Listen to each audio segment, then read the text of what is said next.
ইলিশ মাছ দিয়ে কাঁচকলা রান্না করব। সব কিছু রান্নার জোগাড় করে নিছি, এখন আমি রান্না করব।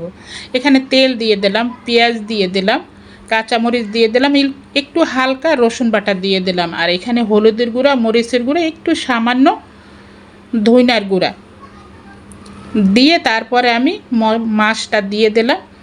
কাঁচকলা রান্না করব তো কাঁচকলাতে একটু মশলা কম দিতে হয়, মানে কাঁচকলার ঝোল যদি পাতলা হয় তাহলে কিন্তু খেতে মজা হয়। আর ইলিশ মাছের ভিতরে কিন্তু বেশি মশলা দিলে কিন্তু ওই সবজি কিন্তু খেতে ভালো লাগে না।